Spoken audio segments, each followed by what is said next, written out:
역사의 상상력을 더합니다. 개진상 이프. 안녕하세요, 허준이고요. 역사계 스티븐 스필버그, 스티븐 라영아 쌤 모셨습니다. 반갑습니다. 네, 반갑습니다.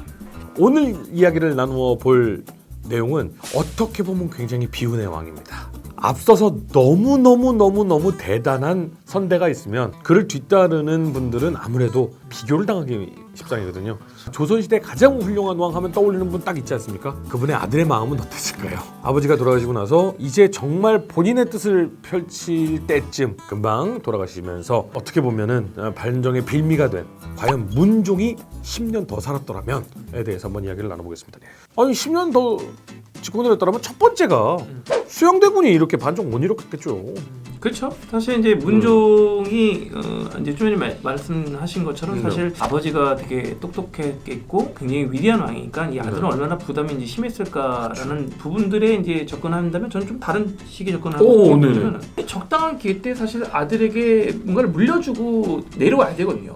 사실 우리가 문종이 되게 일찍 죽은 걸로 알잖아요. 사실은. 아주 일찍 돌아가시진 않았죠. 근데 39이면 그 당시 굉장히 많이 아주 오래 산 건 아니지만 그래도 꽤 오래 사신 거예요. 조선 시대로 생각하면. 39인데요? 네. 왜냐면은 그 성종 있죠, 성종. 네. 성종이 우리나라 제2기간에 굉장히 긴 왕 중에 넘버 5 안에 들어가거든요. 근데 성종이 38살에 돌아가셨어요. 그러니까 그렇게 생각하면은 그렇게 아주 일찍 돌아가신 게 아닌데 제가 볼 때 왜 그러냐면 이런 것 같아.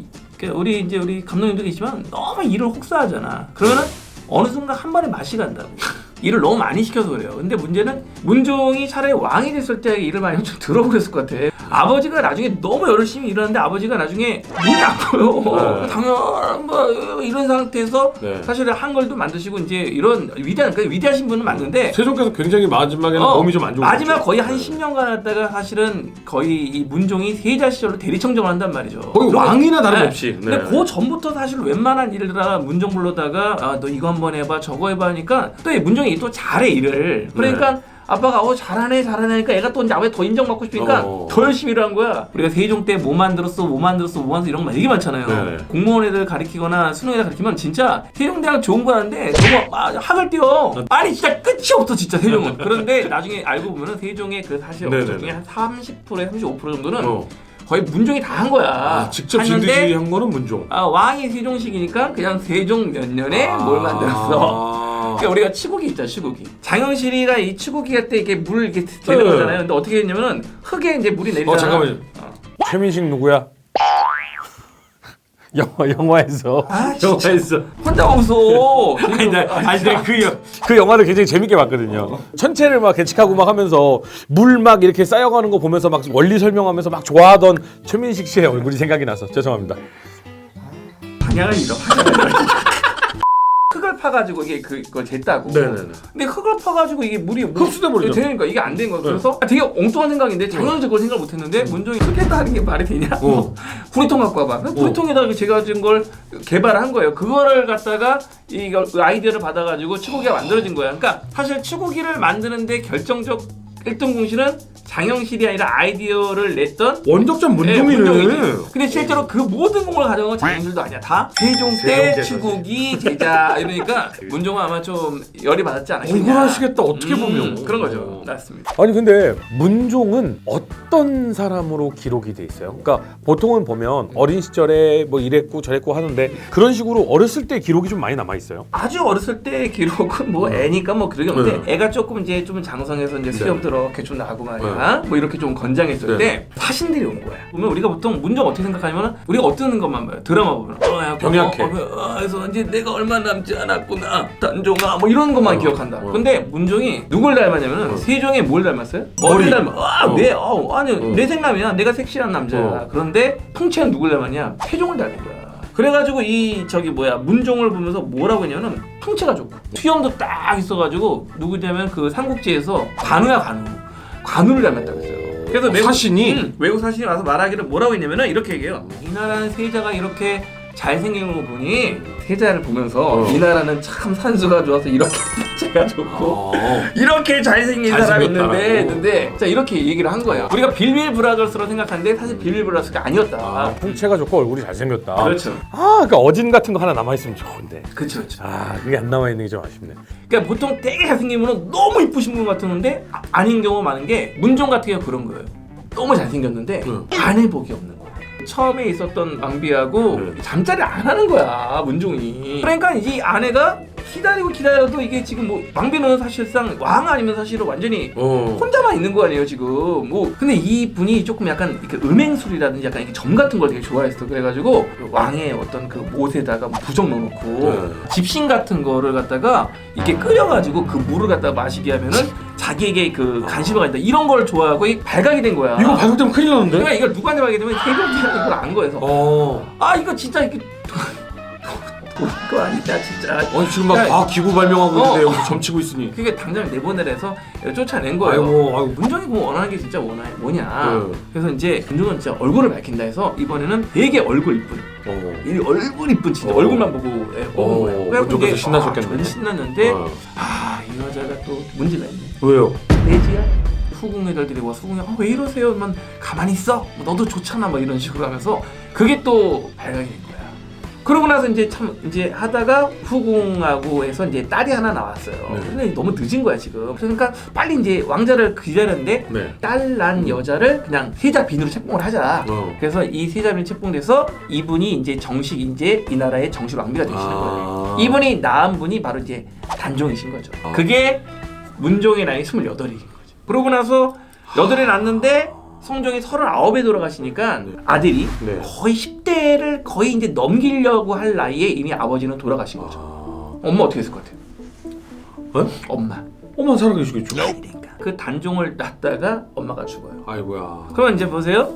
단종이 엄마 죽으셨죠? 10년 있다 아빠 죽죠? 단종은 할아버지, 할머니, 아버지, 엄마 아무도 없는 거예요. 지켜줄 사람이 아무도 없는. 그래서 이제 문종이 돌아가시면서 너무 걱정됐는지 김종서 같은 그 장군을 불러다가 김장군 황제상 이러면서 아들을 잘 부탁해달라고 이야기를 하게 된 거죠. 그러니 수양의 입장에서는 얼마나 좋은 먹잇감이야. 지켜주는 사람이 아무도 없는데. 그렇죠. 아니 그러면 이렇게 따지면 사실은 만약에 아내복에 있어서 처음에 결혼한 중전과 아이를 빨리 낳았더라면 이거 딱히 오래 안 사줬어도 그렇잖아요. 이미 청소년 시기를 넘긴 10대 한 후반의 아들이 있었을 텐데 그 점이 조금 또 있었네. 아까 제가 치복이 얘기했었잖아요. 영화 좋아한다니까 신기전이라는 것도 봤겠네. 맞습니다. 신기 미사일이잖아요. 미사일을 100발을 장착할 수 있는. 그러니까 미사일이 중요한 게 아니라 미사일을 장착 화차가 중요하거든요. 이 화차의 미사일 발사대를 갖다가 개발을 해요. 문종이.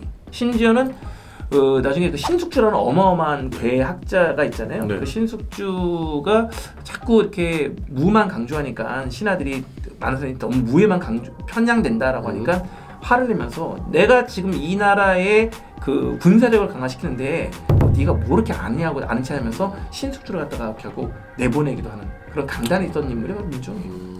문종은 사실은 세종의 이 명을 받아서 왕의 역할을 거의 뭐 한 7, 8년 이상을 할 정도로 굉장히 능력이 있었고, 그리고 사실은 일찍 돌아가신 것도 아닌데 아들을 늦게 낳는 바람에 단종이 어렸을 때 돌아가시게 된 건데, 만약에 10년을 더 사셨다라면 본인의 이제 무대를 드디어 펼칠 시기가 됐고, 그걸 10년 펼친 다음에는 단종에게 또 그 10년의 교육을 시킬 수 있었고, 그럼 단종이 또 장성해서 역사를 또 이끌어 나갈 수 있었지 않을까.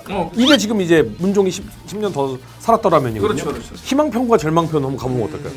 그럼 만약에 10년 더 살았다. 희망편. 사실 아까도 제가 계속 얘기했던 것처럼 문종은 아버지의 어떤 그 두뇌와 군사력 분야에서도 아까 좀 말씀 밀덕부라고 할 정도로 우스갯소리를 할 만큼 상당히 군사 분야에도 관심이 많았고 했기 때문에 아마 우리가 그 당시에 군사력 강화를 계속 이뤘다면은 우리 15세기에 정말 강성했던 나라를 만들었을 것 같아요. 지금 문종이 오래 사셨다면 결국 반정이 일어나지 않았을 거 아니에요. 당연히 그렇게 엄청난 그 공신이란 이름으로 권력을 가진 자가 등장하지 않았겠고, 이 나라는 굉장히 건전하고 부하고 강한 나라를 만드는 분위기가 계속 이어져 가는데 우리가 맨날 그러잖아요. 왜 조선은 부하고 강한 그런 기조가 없어지고 맨날 이렇게 문을 중시하고 나약한 그런 나라가 됐니? 라고 말하면 그 단초가 저 바로 여기 있다. 자, 그러면 만약에 문종이 10년 더 살았더라면 수양이 만들어 놓은 그 조선왕조의 잘못된 그 역사, 사대부가 득세를 하고 결국은 왕을 좌지우지하면서 백성들은 피눈물을 흘려야 했던 그 라인들이 없었을 수도 있다. 그렇죠. 정말로 행복한 조선이 될 수도 있었다 라는 희망 회로를 돌릴 수 있는데, 절망 회로를 돌리자면 만약 문종이 10년 더 했더라도 변함은 없었을 것이다. 수양의 야심은 끊기지 않았을 것이다 라고도 생각할 수 있나요?